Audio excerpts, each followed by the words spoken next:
Peoples party کی مرکزی secretary اطلاعات MNA سیدہ نفیسہ شاہ نے کہا ہے کہ عوامی اجتماعات پر پابندی PDM کی تحریک کو روکنے کے لیے لگائی گئی ہے۔ پشاور اور ملتان میں SOPs کے ساتھ جلسے ہوں گے۔ یہ تو ایک ہپوکریسی ہے کہ آپ گلگت بلتستان کا الیکشن ہو جاتا ہے، آپ کے وزیر جو ہیں بڑے بڑے خطاب کر لیتے ہیں اور اس کے فوراً بعد آپ کرونا کی پابندیاں جو ہیں وہ لگا لیتے ہیں۔ کیا حکومت کے جو گیدرنگز ہیں ان میں کرونا نہیں ہوتا؟ کیا صرف اپوزیشن کے کیونکہ اس وقت دو بہت اہم اجلاس آ رہے ہیں، ایک پشاور میں 22 تاریخ کو ہو رہا ہے اور ایک 30 تاریخ کو ملتان میں، جو پاکستان پیپلز پارٹی کا بہت اہم دن ہے، یوم تاسیس کا دن ہے، بھرپور تیاریاں ہیں۔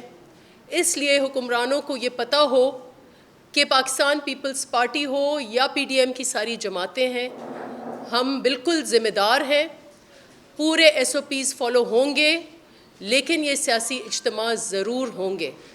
پریس کانفرنس سے خطاب کرتے ہوئے نفیسہ شاہ نے کہا کہ انتخابی عمل کو ہائی جیک کرنے اور دھاندلی کے خلاف ہم قانونی اور سیاسی جنگ لڑیں گے۔ ان ٹوٹو ہم نے ان کا رزلٹ بھی رد کیا ہے، جس پروسیس سے ان الیکشنز کو چلایا گیا ہے اس کو بھی رد کیا ہے۔ ہم نے یہ الیکشنز ٹوٹلی ریجیکٹ کی ہیں اور ہم انشاءاللہ قانونی بھی اور سیاسی بھی جنگ جو ہے لڑیں گے۔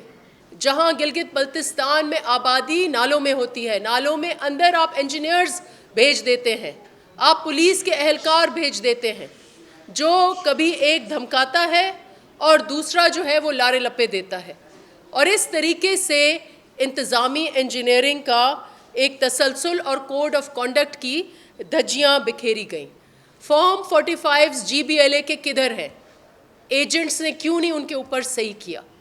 تو یہ ثبوت ہے کہ GBLA 2 میں راتوں رات چینج کیے گئے ریزلٹس، استور 2 میں راتوں رات چینج کیے گئے ریزلٹس، GBLA 18 میں جہاں سعدیہ دانش ہماری امیدوار ہیں، وہاں خواتین کو ان کا حق جو ہے وہ نہیں استعمال کرنے دیا گیا، اور انڈر دا الیکشن رولز یہ الیکشن نل ہے، یہ الیکشن نل اینڈ وائڈ ہے۔ صوبائی وزیر شیلا رضا نے کہا کہ جتنا انتخابی عملہ تھا اس سے زیادہ بیلٹ باکس دیے گئے، مہدی شاہ کے مقابلے میں ایک امیدوار کو بٹھا کر اس کو مخیر بنایا گیا۔ ٹھیک ہے، وہاں پر لال اور ہرے ہاتھ کے تھیلے آپ نے آٹے کے بانٹ دیے، پورے پاکستان میں جتنی آپ نے ڈیولپمنٹس پروجیکٹس نہیں دیے وہ وہاں پہ آپ نے اناؤنس کر دیے، اور وہاں پہ جس طرح سے یہ سب ہوا، لیکن اس کے ساتھ ساتھ مہدی شاہ کے سامنے اسلامی تحریک کے کینڈیڈیٹ کو آپ نے نہ صرف وڈرا کرایا، مجھے یہ بتایا جائے کہ کس قانون کے تحت